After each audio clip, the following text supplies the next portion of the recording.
Let me take this opportunity to greet the chairperson of the session and the House at large. We greet you all in the name of economic freedom in our lifetime.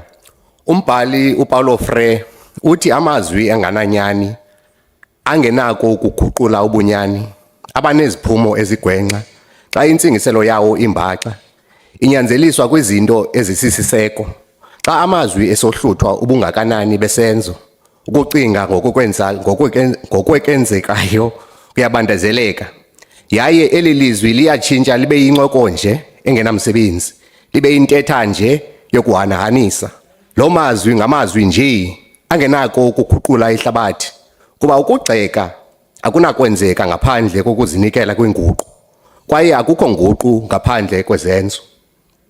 Year in, year out, the government through the president makes promises during the State of the Nation address.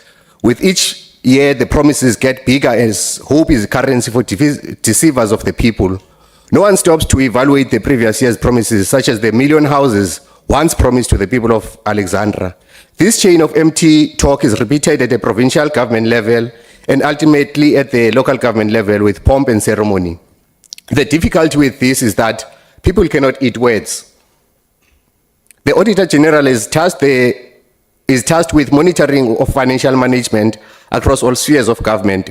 Over the years, there have been attempts to go beyond the numbers on paper as they can easily be manipulated. However, this has been a challenge for the AG as their scope is limited for performance management.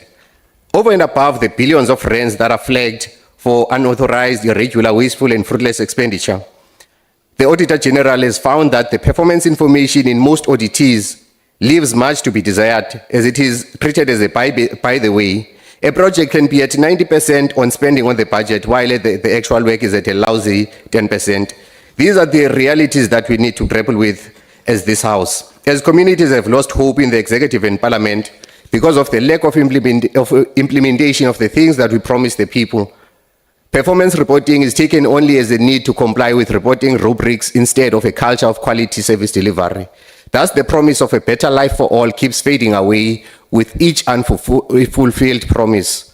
Although South Africa is faced with an unemployment crisis, we must, however, condemn the fact that this department spent 74% of its budget on salaries, which has a domino effect on the funding of other critical programs that will enable it to fulfill its core mandate.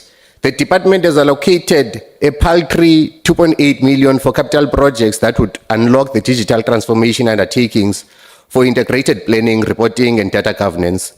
Let us look at some of the key areas of responsibility, such as the district development model and the national spatial development framework, through the lenses of the oversight visits that we conducted in Gauteng and Mpumalanga at the beginning of this year. On paper, the DDM should be a tool for ending silo mentalities within government. However, similar with the intergovernmental forums that are supposed to iron out integrated planning and implementation challenges across the three spheres of government, these platforms are merely treated as a matter of compliance where junior administrators are sent to sign the register. In Mpumalanga, a multi-billion rand project has stalled due to the lack of integrated planning, which the DDM is meant to solve. The Mpumalanga International Fresh Produce Market runs the risk of being a white elephant because the provincial government is not aligned with the city of Mbombela in terms of what must happen. While the Transnet Recovery Plan has made commitments to move from road to rail, which would assist in driving down the cost of living associated with transport and reduce the cost of maintenance for national roads. However, the development patterns continue to mirror those of colonial apartheid. Rail networks in the Free State and the Eastern Cape are abandoned, which are an easy route for the movement of agricultural products and people. This goes against the vision of the NSDF of decentralizing the economy.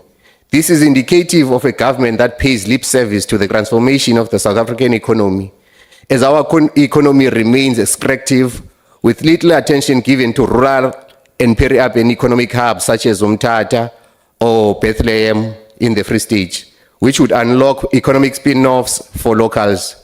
Therefore, as the economic freedom fighters, we reject this budget. Thank you.